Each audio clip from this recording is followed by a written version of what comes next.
Hermanos, no sé qué tal le viene a usted, o como decimos en buen cubano, en buen guajiro, no sé qué tal le cae a usted que usted regañe a sus hijos o a sus nietos, aquellos que ya tienen, o que usted le diga, veas esto o veas aquello, y ellos quizás lo hagan, pero lo hagan no con una actitud de complacencia, no con una actitud amorosa, sino como decimos nosotros, a regañadientes. No sé cómo usted ve eso. Yo voy a decirle algo ahora aquí, todo el mundo lo va a escuchar por primera vez aún. Mi hijo que está sentado ahí en ese banco. Hace unos días él tiene la tarea, después que nos mudamos para la casa nueva, él tiene la tarea, se le asignó la tarea de que él es el que busca el agua de tomar en mi casa. El pozo está al doblar. Él va con una mochilita con un galón de 5 litros de agua. Él tiene la tarea de todos los días traer un galón de 5 litros de agua. Pero ustedes saben, como adolescente al fin, muchas veces él está en otras tareas propias de su edad. Y a veces cuando se le manda a ir a buscar el agua, porque normalmente ya no hay, y él es un poco moroso en esto, a él no le cae del todo bien hacerlo. Hace unos días se le dijo, por favor, ve y busca el agua. No, ya pasamos ahí. Se le dijo, por favor, ve y busca el agua. Y él, en un lenguaje entre dientes, como decimos, protestó por lo que se le estaba diciendo.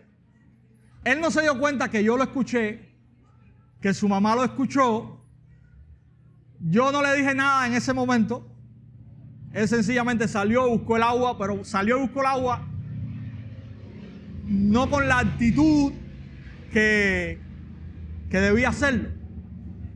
Y nosotros como padres, o como quizás algunos de ustedes como abuelos, cuando requerimos algo de nuestros hijos o nuestros nietos, no solamente esperamos que ellos puedan hacerlo, sino que la motivación que ellos tengan para hacerlo sea una motivación amorosa, sea una motivación respetuosa, que lo que los mueve a hacerlo no sea solamente que le estamos dando una orden y que ellos deben cumplir esa orden.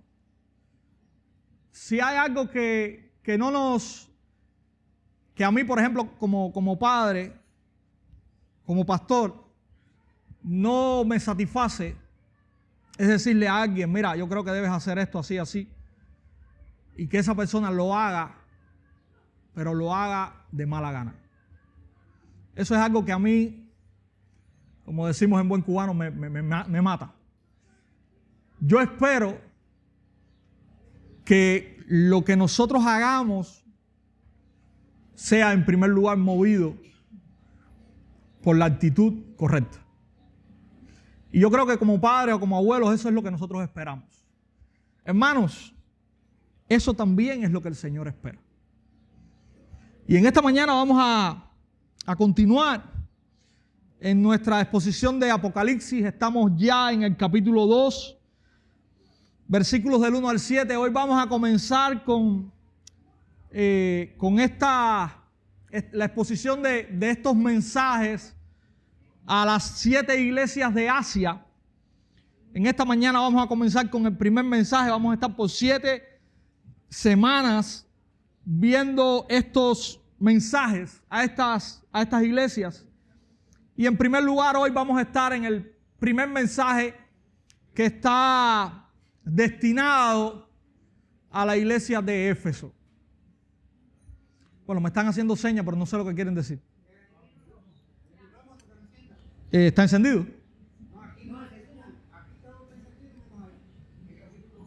Pues aquí está encendido.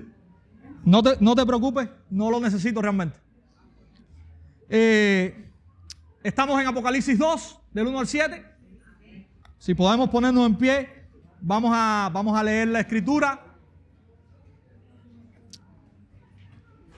Dice de esta manera, mis hermanos: escribe al ángel de la iglesia en Éfeso, el que tiene las 7 estrellas en su diestra, el que anda en medio de los 7 candeleros de oro, dice esto: yo conozco tus obras y tu arduo trabajo y paciencia, y que no puedes soportar a los malos, y has probado a los que se dicen ser apóstoles y no lo son, y los has hallado mentirosos.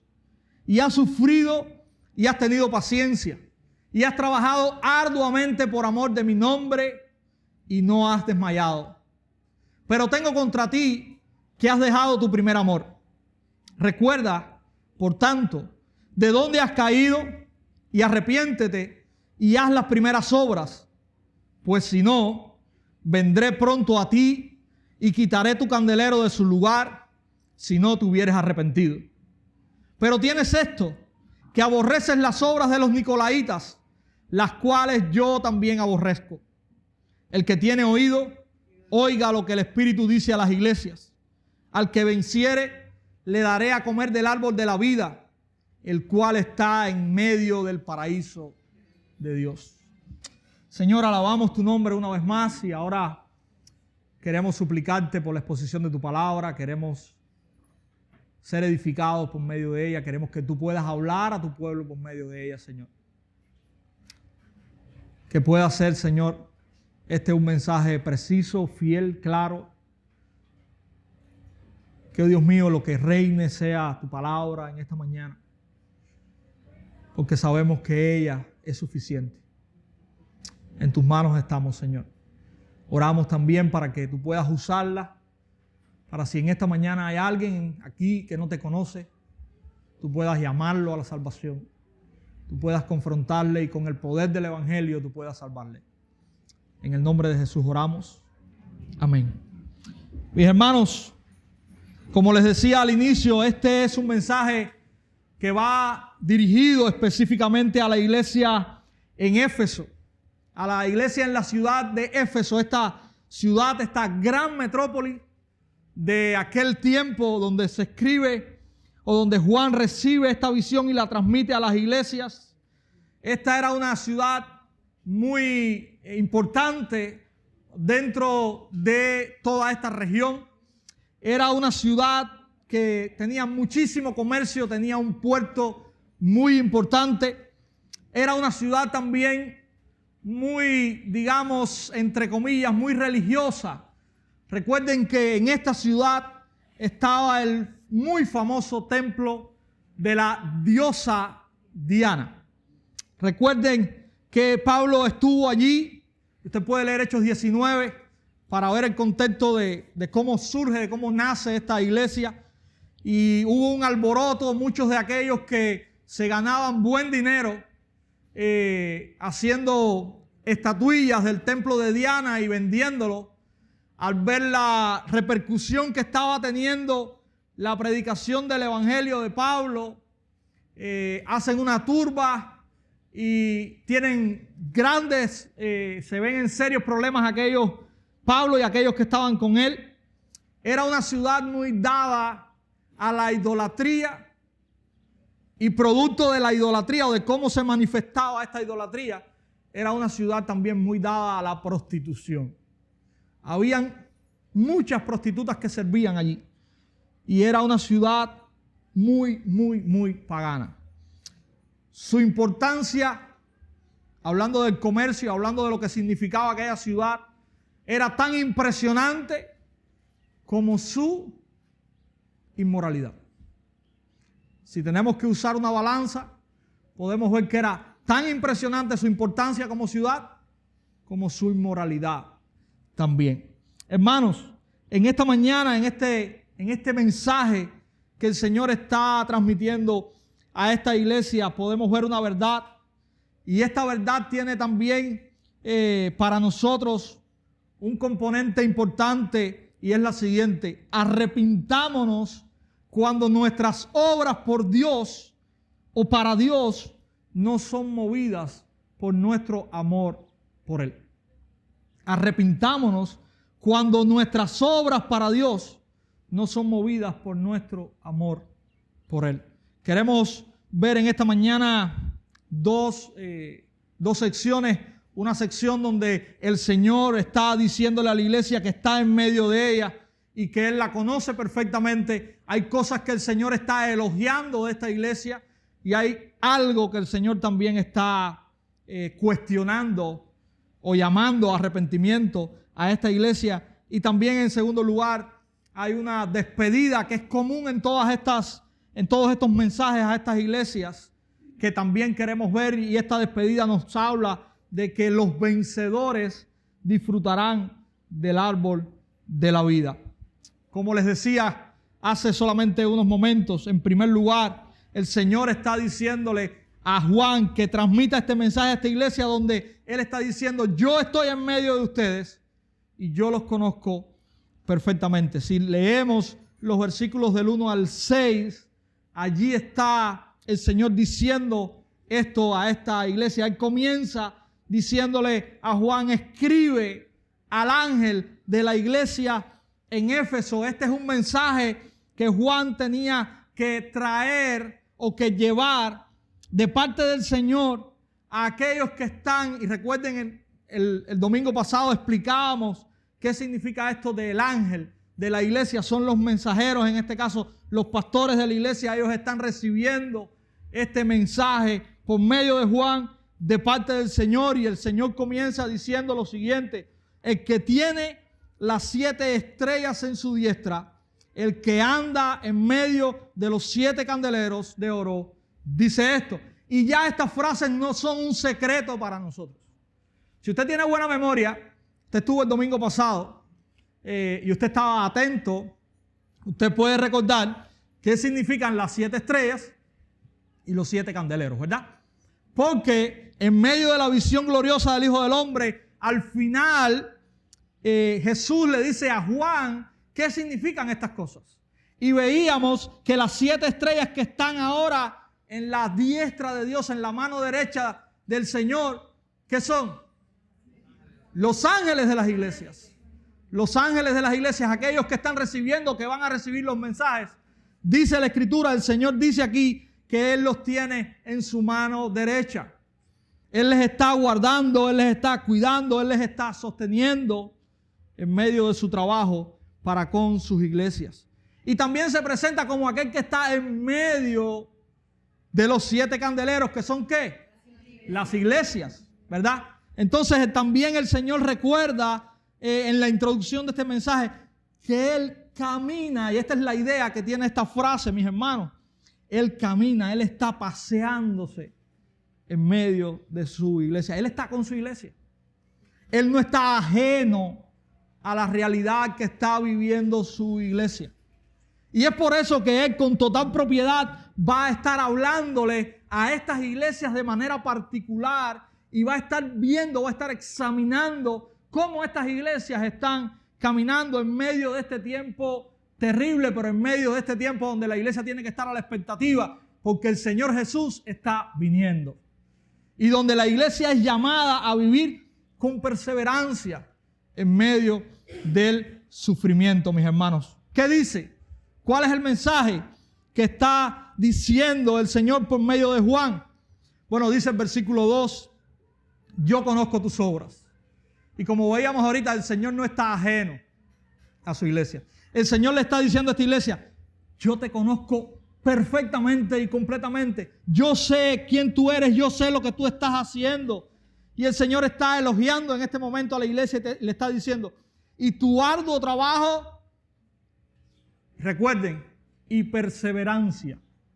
Cuando tengamos la palabra paciencia, tiene que ver con perseverancia. Y que no puedes soportar a los malos, y has probado a los que se dicen ser apóstoles y no lo son, y los has hallado, ¿cómo? Mentirosos. Mis hermanos, lo primero que el Señor le dice a la iglesia es que Él conoce las obras, Él conoce su arduo trabajo y su perseverancia. Esta no es una iglesia ociosa. Esta no es una iglesia que está dormida. Esta es una iglesia que está activa y que está perseverando y trabajando arduamente, dice el Señor aquí. No solamente Él menciona que ellos están trabajando, sino que Él dice que lo están haciendo arduamente. están concentrados completamente en trabajar en medio de la oposición, de la tribulación y de la aflicción. Ellos están haciendo la obra del Señor en medio de esta gran tribulación que están sufriendo. El Señor conoce eso y el Señor de alguna manera está elogiando esta postura, esta posición que la iglesia en Éfeso está teniendo. Ustedes están trabajando sin desmayar. Ustedes están haciendo la obra. Ustedes no se han dejado amedrentar. Ustedes no están siendo opacados por aquellos que de alguna manera quieren quitarlos del medio, sino que ustedes están trabajando arduamente y ustedes están perseverando. Dice el Señor en primer lugar aquí. Dice también el Señor que ellos no pueden soportar a los malos. Esta no es una iglesia tolerante. Esta no es una iglesia que coquetea con el pecado. Esta es una iglesia que sabe llamar a los buenos buenos y a los malos malos. Esta es una iglesia que ha aprendido en el tiempo cómo se vive de una manera digna del Evangelio. Esta es una iglesia que es capaz de llamar, de amonestar, de disciplinar, de no comprometerse con aquellos que obran de una manera ajena o fuera de la palabra del Señor. Esta es una iglesia que aborrece lo mal hecho, al menos externamente. Y el Señor está también alabándoles por eso. Esta es una iglesia que es doctrinalmente correcta. Dice aquí que ellos han probado a los que se dicen ser apóstoles y no lo son, y los has hallado mentirosos. Esta es una iglesia que caminaba sobre la doctrina correcta, que tenía claro cuál es la doctrina. No solamente era una iglesia que tenía bien practicar la santidad, sino que también tenía bien conocer profundamente al Señor y saber cuando alguien traía un mensaje de la Biblia o cuando alguien traía un mensaje fuera de la Biblia. Mis hermanos, esta es una iglesia madura. Esta es una iglesia que tiene aproximadamente, cuando se le transmite este mensaje, unos 40 años. No es una iglesia naciendo. Ya esos tiempos, esos años pasaron. Pero no solamente que es una iglesia madura con relación al tiempo, sino que es una iglesia que ha tenido buenos maestros. Pablo comenzó esta iglesia. Y se puede decir que dentro del ministerio de Pablo, en todas las iglesias donde estuvo, donde fundó, plantó, donde estableció iglesias, esta fue probablemente la iglesia donde más tiempo él pasó. Aproximadamente unos 3 años estuvo Pablo en Éfeso. Y estuvo Pablo en Éfeso, si usted va a Hechos 19 lo puede ver. Pablo comenzó allí lo que podemos llamar un instituto local o un seminario local.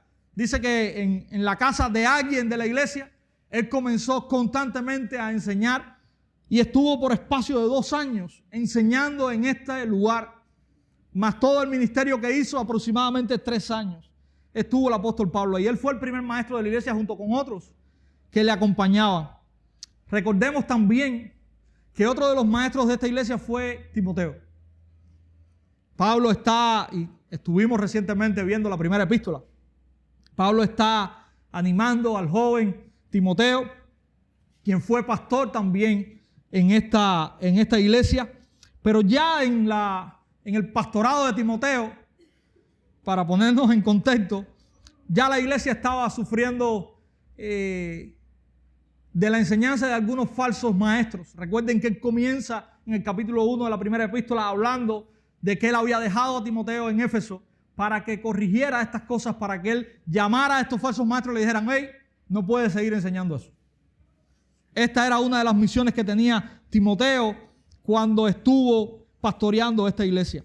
Y mis hermanos, ya en medio de este tiempo donde este mensaje llega unos años antes, el mismo apóstol Juan estuvo pastoreando esta iglesia. Antes de ser llevado a la isla de Patmos, el apóstol Juan, dice la tradición, posapostólica, que el apóstol Juan fue también pastor de la iglesia en Éfeso. Él está escribiendo a una iglesia que también él conocía muy bien. Él había estado dentro de ellos. Y él está viendo y está seguramente sintiendo gozo de que el Señor pueda estar diciéndole a ellos: ustedes conocen bien la doctrina. Ustedes no son de los que se dejan engañar con aquellos que se dicen ser y sin embargo no lo son. Ustedes son una iglesia madura doctrinalmente. Ustedes tienen una base sólida en cuanto a la palabra y ustedes no se dejan engañar por los pseudoapóstoles que desde aquel tiempo ya habían circulando por ahí. Hermanos, como creyentes, y esto es válido para los pastores, o más válido aún para los pastores, pero esto es general para todos, como creyentes, como iglesia del Señor, nosotros necesitamos tener un sólido fundamento bíblico. Y yo sé que estoy diciendo esto en medio de un tiempo donde el estudio profundo de la palabra del Señor ha tenido un rechazo no solamente de los que están fuera, sino de muchos aún de los que están dentro. Muchas veces pensamos que conocer a profundidad la palabra del Señor no es algo importante. Es algo más bien pedagógico, pero no tiene influencia y no repercute en lo que nosotros somos como creyentes. Yo siempre digo que si no conocemos a Dios, no podemos de alguna manera ni servirle correctamente, ni adorarle correctamente, ni vivir correctamente conforme a lo que Él quiere. Y esto es una realidad. No solamente nosotros necesitamos conocer a Dios en el plano personal, que es importante. Nosotros como creyentes en lo personal necesitamos conocer al Dios en el quien creemos y al cual servimos. Pero también como iglesia, nosotros necesitamos conocer profundamente a Dios. Y una de las razones, y específicamente la razón que está aquí, es para cuando alguien se levante a hablar supuestamente en el nombre de Dios, nosotros podamos tener la sabiduría y el discernimiento correcto para decir: cállate la boca, porque eso no es conforme a la santa palabra de Dios. Mis hermanos, la iglesia del Nuevo Testamento fue completamente frontal contra estos pseudoapóstoles de ese tiempo. Si usted quiere revisar, usted puede ver, por ejemplo, las palabras de Pablo en 1 y 2 de Timoteo, cuando se refiere en primer lugar a Himeneo y Alejandro. Él los menciona por nombre en su primer capítulo de esta primera epístola, en el verso 20, y él le dice: yo tomé a estos dos hombres que se llaman fulano y fulano y los entregué a Satanás para que aprendan a no blasfemar. Si usted llega a la segunda epístola, también él menciona allí por nombre a dos, y parece que el nombre de Himeneo se repite aquí, era reincidente. Y él dice en la segunda epístola: porque también Himeneo y Fileto están enseñando doctrinas contrarias a la palabra de Dios, enseñando que la resurrección ya se efectuó, hablando de la resurrección de nosotros como creyentes. Y él expone a estos falsos maestros delante de la iglesia para que la iglesia los conozca y sepa que las enseñanzas de ellos no son enseñanzas conforme a la verdad de la palabra, sino que ellos son falsos maestros a los cuales la iglesia no tiene que escuchar. ¿Saben? Muchas veces nosotros tenemos problemas en este tiempo donde también abundan los pseudo apóstoles y los pseudo profetas y los pseudo no sé cuántos nombres por ahí para allá, en llamarlos por nombre y en mostrarlos como personas que no andan y no predican conforme a la verdad. Pero usted sabe qué, ese era el hábito natural de la iglesia del primer siglo, y nosotros también tenemos que hacerlo. Muchas veces decimos: no, pero es que no sabemos. No, sí sabemos, hermano. El evangelio es uno solo y la palabra de Dios es uno solo. Y todo lo que se levante y que se predique, que diga que es conforme a la palabra de Dios y no lo sea, nosotros tenemos que decirle: eso no tiene nada que ver con el evangelio. Y usted es un falso maestro. Porque, mis hermanos, por amor a Él, que puede llegar a arrepentirse en algún momento, por amor a quien los escucha y por amor a aquellos que están pensando en llegar en algún momento allí, nosotros tenemos que ser frontales con ellos. El apóstol Pablo no tenía problema ninguno con llamar a los falsos apóstoles y a los falsos maestros falsos. Y nosotros como iglesia tenemos que hacerlo. Por amor a la palabra del Señor, por amor a la verdad de Dios y por amor a aquellos que están escuchando a estos pseudoapóstoles, a estos pseudomaestros, también debemos decirlo. Ellos no son predicadores de la verdad de Dios. Y debemos, en primer lugar, conocer para nosotros poder estar prestos para hacerlo. Esta iglesia conocía cuál era la doctrina y por lo tanto, cuando escuchaba algo que no coordinaba con la verdadera doctrina de la palabra de Dios, ellos decían: no, ustedes son unos mentirosos, ustedes son falsos, ustedes no son verdaderamente maestros de la palabra de Dios. Y el Señor los está elogiando por esto. Dice también el verso 3: y has sufrido y has tenido paciencia o perseverancia y has trabajado arduamente por... No. La palabra amor no está en el texto. La Reina Valera la trae, pero la palabra amor no está en el texto. Por mi nombre, dice así el texto en griego. Y ustedes han trabajado arduamente por mi nombre y no han desmayado. Mis hermanos, esta es una iglesia que no ha tenido un camino fácil. No ha tenido las puertas abiertas para vivir el evangelio. Sin embargo, en medio del sufrimiento, es una iglesia que ha perseverado y que ha continuado trabajando arduamente y no ha desmayado. Ellos no han sido vencidos por las aflicciones, ellos no han sido aplastados por el sufrimiento, sino que ellos con su perseverancia han aplastado todo lo que les rodea y que les está tratando de amedrentar. Qué tremendo, mis hermanos.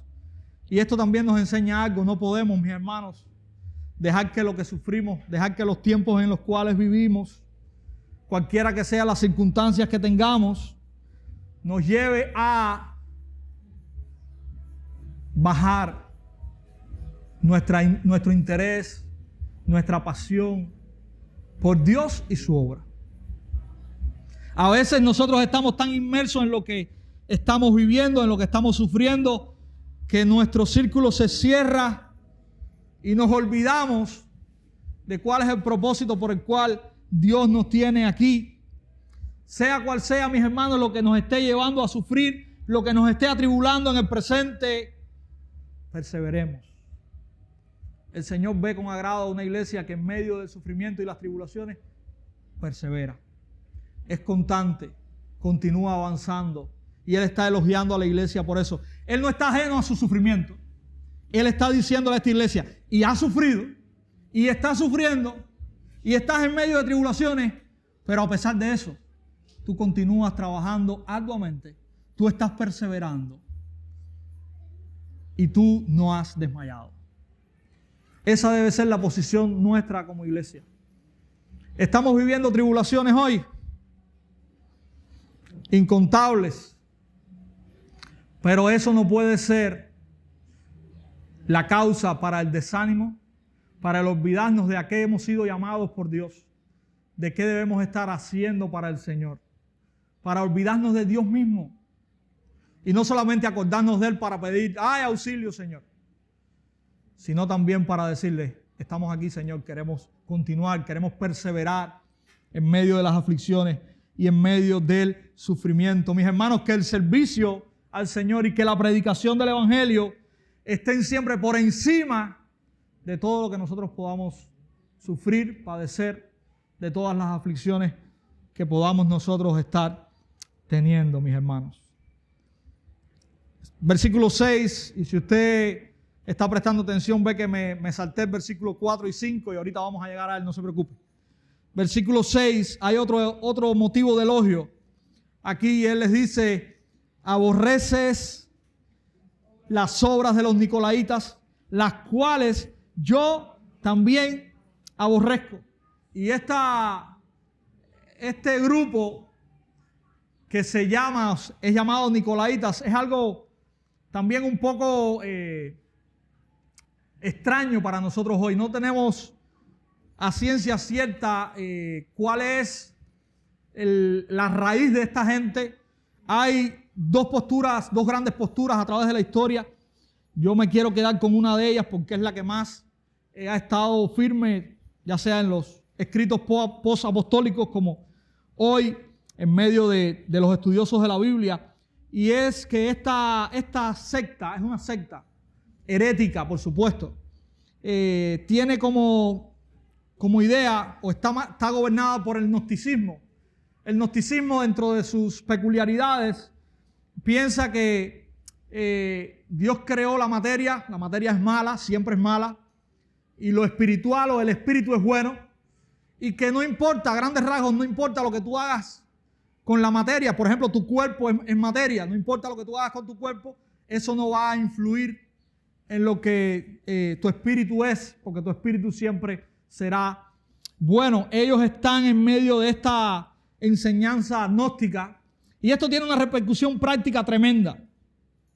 Por ejemplo, ellos pensaban que el ser parte de tener relaciones sexuales con las prostitutas en esta ciudad tan inmoral como Éfeso no tenía ningún tipo de repercusión, porque como el cuerpo es material, lo normal es que el cuerpo sea malo, busque el mal, y eso no va a influir en nada en lo que en el espíritu, que es siempre puro y bueno. Esta secta está dentro de la iglesia. Y si usted va al texto que está en el capítulo 2, versos 14 y 15, se vuelve a mencionar a este grupo. Y tristemente ya en esta otra iglesia, y vamos a llegar a ella en 2 domingos, ya no hay palabras de elogio, sino que hay palabras de reprensión de parte del Señor, porque esta otra iglesia sí los ha, de alguna manera los ha tolerado. Entonces, mis hermanos, esta es una secta peligrosa dentro de la iglesia, y el Señor los está elogiando porque les está diciendo que ustedes están aborreciendo las obras de esta gente, las cuales yo también aborrezco.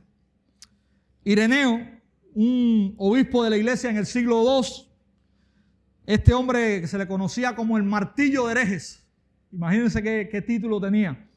Este hombre que fue un defensor de la sana doctrina, y sobre todo fue un hombre que luchó a capa y espada contra precisamente los gnósticos de su tiempo. Él decía acerca de esta gente: vivían una vida de indulgencia desenfrenada. Clemente de Alejandría fue alguien casi contemporáneo con Ireneo. Este fue un teólogo, un apologista y un filósofo cristiano del siglo II. Este hombre dijo: se abandonan al placer como las cabras, llevando una vida de autoindulgencia. Y el comentarista William Barclay dice lo siguiente en uno de sus comentarios: los nicolaitas no estaban preparados para ser diferentes. Eran los más peligrosos de todos los herejes desde un punto de vista práctico. Porque si su enseñanza hubiera tenido éxito, el mundo habría cambiado el cristianismo y no el cristianismo al mundo.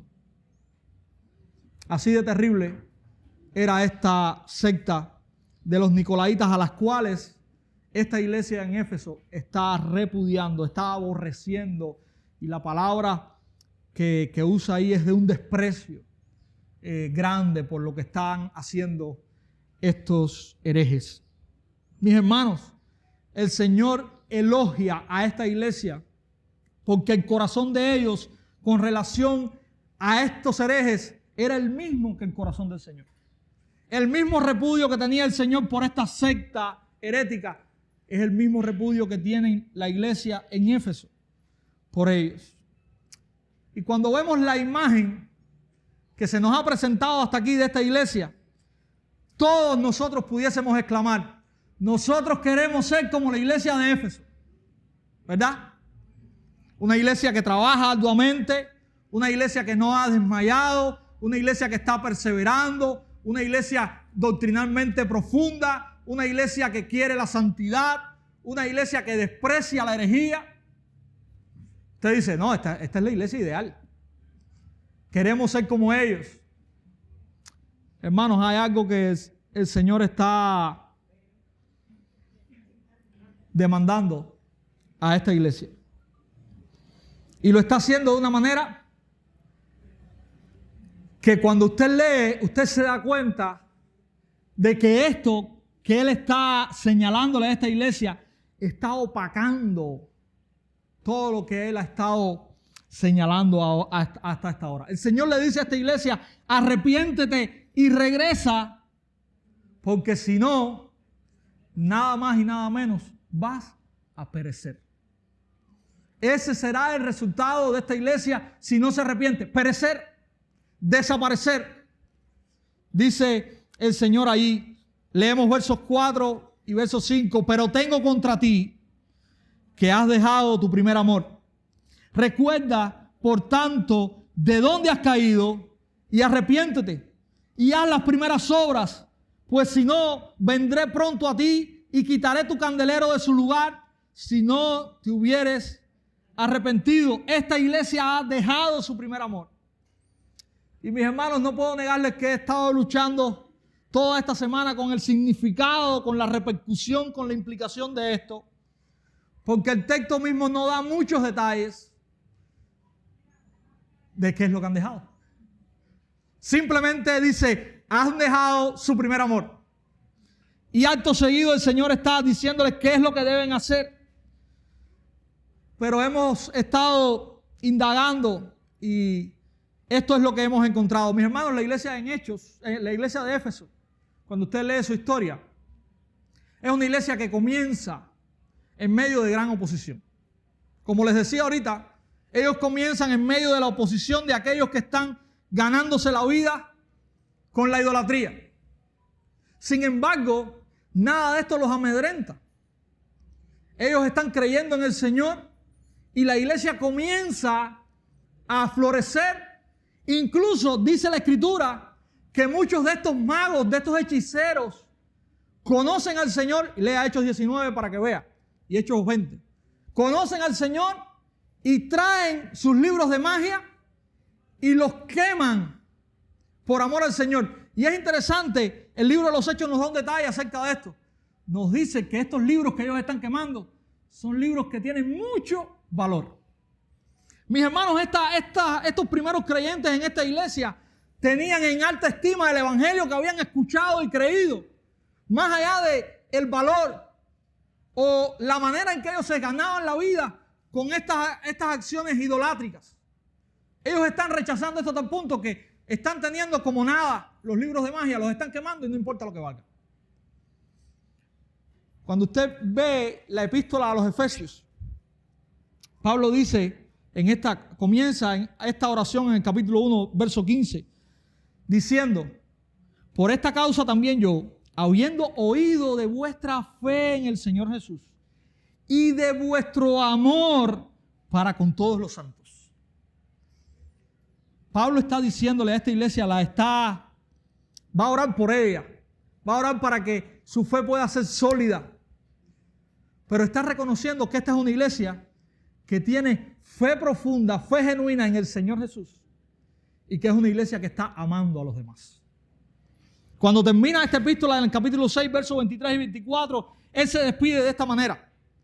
Paz sea a los hermanos y amor con fe de parte de Dios el Padre y del Señor Jesucristo. La gracia sea con todos los que aman a nuestro Señor Jesucristo con amor incorruptible. Parece ser que la iglesia de Éfeso es una iglesia amorosa en este tiempo. La imagen que tenemos es que de alguna manera esta iglesia vivía un evangelio que estaba cimentado en su amor para con Dios. También esta es la creencia de la mayoría de los eruditos que usted puede leer ahora. Ellos dicen que a esto es a lo que está apuntando este texto o esta frase que el Señor trae en Apocalipsis 2:4. La iglesia ha tenido 4 décadas de vida, ya hay otras generaciones. Y de alguna manera, este amor del principio se ha ido eliminando. Ellos han continuado obrando de la manera correcta. Ellos son doctrinalmente sólidos. Ellos desprecian lo mal hecho. Ellos trabajan arduamente por el Señor. Ellos perseveran y no son amedrentados por las aflicciones. Pero la motivación que hay en su corazón no es el amor para con Dios y para con los demás.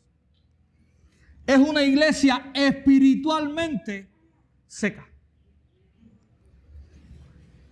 Y eso es lo que el Señor les está mostrando en este cuestionamiento. Ellos están haciendo cosas buenas. Su manera de obrar es loable. Pero han perdido la motivación correcta. Y según el Señor, eso es lo más importante.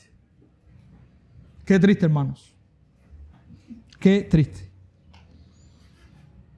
Es terrible lo que está viviendo esta iglesia en este tiempo.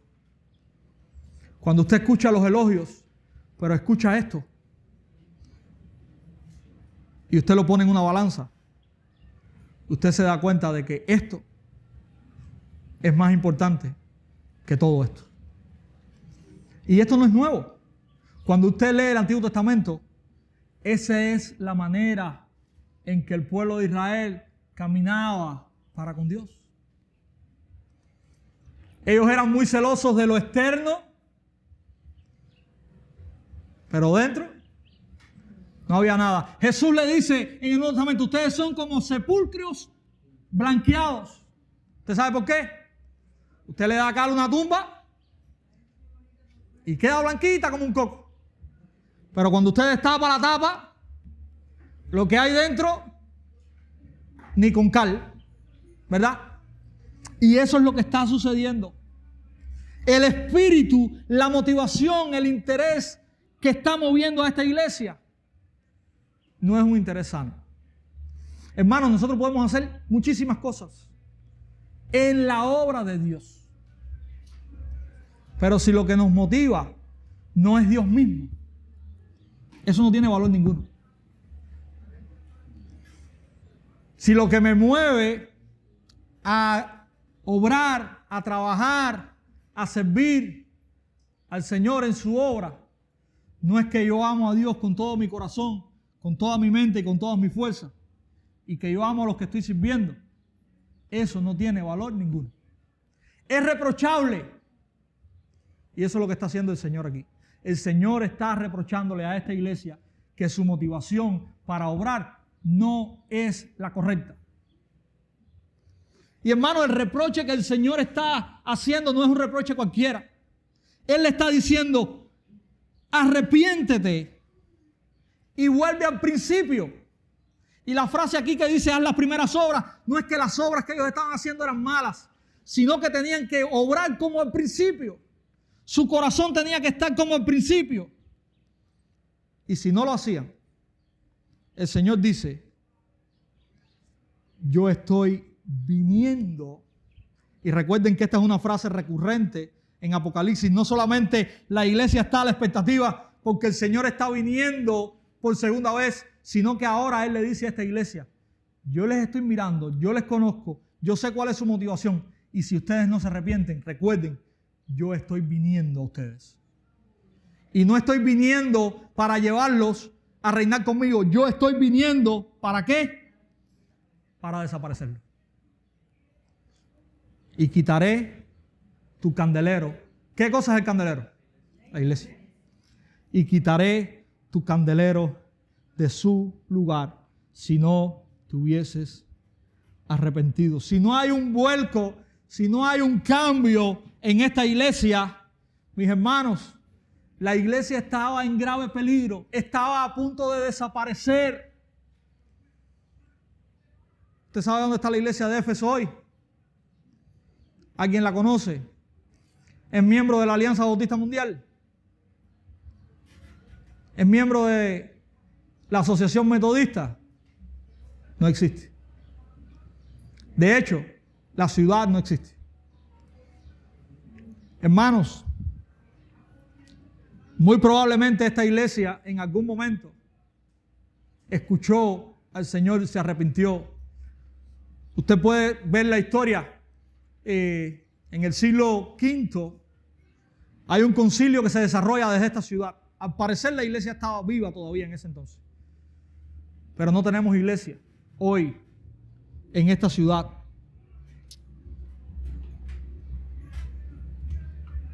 La iglesia local, la expresión local de la iglesia, cuando no vive conforme a lo que el Señor quiere, puede en algún momento ser juzgada por el Señor y desaparecer. Y yo quiero que usted escuche bien claro lo que yo dije. La expresión local de la iglesia. La iglesia universal no desaparece. Pero la expresión local, la visible, la que nosotros vemos en este lugar, si no vive conforme a lo que el Señor desea, el Señor puede llevarla a desaparecer. Cuando la iglesia no representa dignamente el evangelio, la fe que ha escuchado, cuando la iglesia no la sostiene dignamente, la iglesia puede desaparecer. El Señor puede juzgar a su iglesia de esta manera. La iglesia de Éfeso tenía que estar preparada para arrepentirse, porque si no, irremediablemente el Señor está viniendo y la va a hacer desaparecer. Qué bueno, mis hermanos, es que poseamos todas las características loables de esta iglesia. De hecho, lo que el Señor está exaltando de alguna manera a esta iglesia no es malo. Es bueno, es correcto. La iglesia debe ser de esta manera. Es bueno que nosotros podamos imitar la iglesia de Éfeso en esto. Pero usted sabe lo que sí sería terrible. Que la motivación por la cual nosotros estemos sirviendo al Señor de esa manera sea la misma motivación de la iglesia de Éfeso. No haya realmente un amor por Dios que sea lo que nos motive a servir a los demás. Lo que nos motive a hacer esto o a hacer aquello. Lo que nos motive a perseverar. Que nosotros nos convirtamos en legalistas y fariseos a la hora de hacer lo que hacemos para Dios. Eso sería terrible. Si lo que despierta en nosotros la pasión para servir a Dios, la pasión por la santidad, la pasión por la palabra, no es la pasión por Dios, mis hermanos, tenemos que arrepentirnos. El llamado de Dios a la iglesia de Éfeso es también el llamado de Dios a nuestras vidas. Tenemos que examinarnos.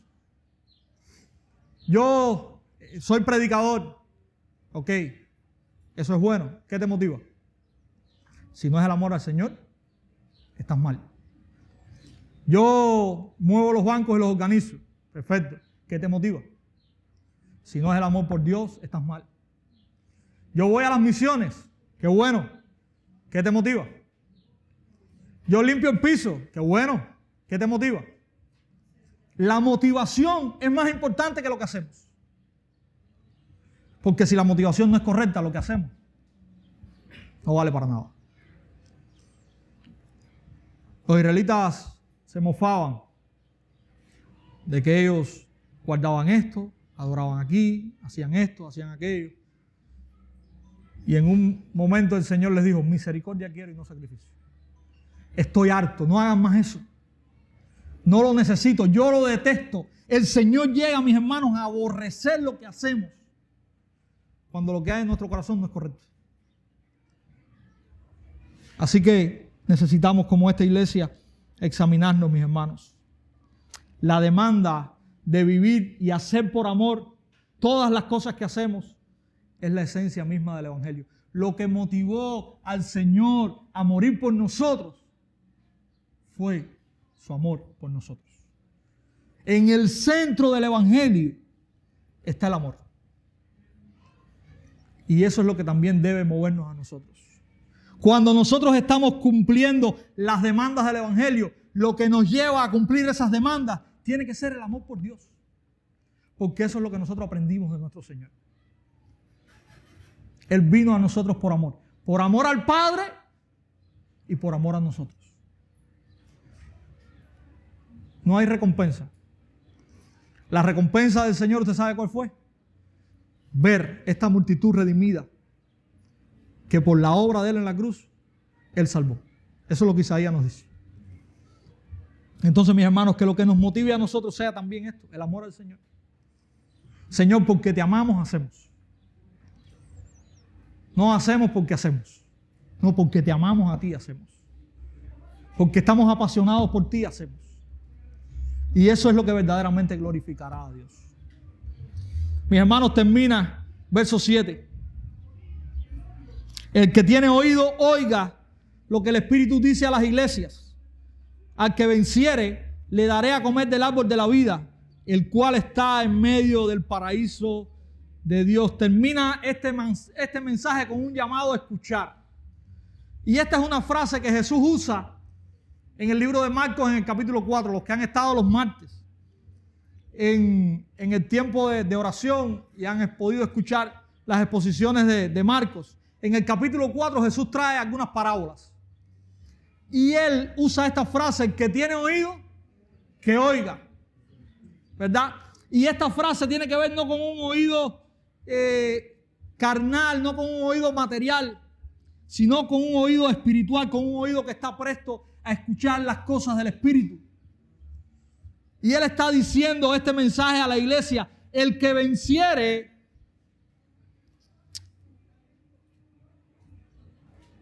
el que venciere le daré a comer del árbol de la vida. Interesante. Esta frase del árbol de la vida, ¿dónde usted la ha escuchado? En Génesis, ¿verdad? ¿Y dónde más? Al final de Apocalipsis. Lo tenemos al comienzo de la Escritura, lo tenemos al final de la Escritura, y Job poéticamente dice algo acerca de un árbol de vida allí en su libro. No se menciona más. ¿Qué pasó en el Génesis? Cuando el hombre pecó, dice que en el seno de la Trinidad vieron que era un peligro que el hombre tuviera acceso a comer de este árbol, porque en medio de su pecado él iba a vivir por siempre. ¿Qué hace el Señor? Los expulsa del Edén. Cuando nosotros leemos la historia del Génesis, nosotros pensamos que esta expulsión del hombre y la mujer del Edén es una reprimenda. Mis hermanos, también es un acto de amor y de la bondad de Dios. Dios no quiere que el hombre en su estado pecaminoso disfrute de este árbol y viva por siempre en este estado. Dios le retira la posibilidad de comer, los redime, y ahora en Apocalipsis vemos de nuevo el árbol de la vida que está disponible ahora ¿para quién? Para los que vencieren, para aquellos que perseveran en el Señor. Ahora el árbol de la vida es presentado y estos tienen acceso a este árbol. Y este árbol, en medio de esta imagen, tiene que ver con la vida eterna, que disfrutarán aquellos que continúen perseverando de la manera correcta, en santidad, en amor al Señor. Tienen la promesa de que la vida eterna está para ellos ahí. Esta es la imagen con la cual termina este mensaje de 7 versículos a esta iglesia. Muchas cosas buenas, pero una que ellos deben corregir, si no serán de alguna manera raídos como iglesia, producto de la manera en que están haciendo las cosas. Mis hermanos, examinemos nuestro andar. Que nuestro andar esté cimentado, que tenga fundamento en nuestro amor por el Señor. Perseveremos en las obras que glorifican a Dios. Sí, eso no está mal en la iglesia de Éfeso. Pero que el fundamento que sostenga todo eso sea nuestro amor por el Señor. Ese es el llamado. Termino recordándoles la verdad de este texto. Arrepintámonos cuando nuestras obras por Dios no sean movidas por nuestro amor a Él. Arrepintámonos, ese es el pedido, esa es la exhortación, esa es la reprimenda del Señor. Arrepintámonos cuando nuestras obras para Dios no son movidas por nuestro amor para con Él. Que el Señor nos ayude a examinarnos a nosotros mismos. Que Él nos ayude a mirar qué estamos haciendo. No estamos haciendo nada por el Señor. Estamos envueltos en esta tribulación o en esta aflicción. Bueno, no estamos puestos aquí para eso. Tenemos que ir más allá. Tenemos que mirar cuál es el propósito de Dios para conmigo. Tenemos que salir de ahí y decir, yo quiero servirte, Señor, a pesar de lo que está a mi alrededor. Pero también tenemos que decirle, Señor, yo quiero hacerlo con la motivación correcta. Yo quiero hacerlo porque te amo. Porque todo lo otro no tiene valor ninguno. Que el Señor nos ayude, mis hermanos, y que el Señor nos bendiga.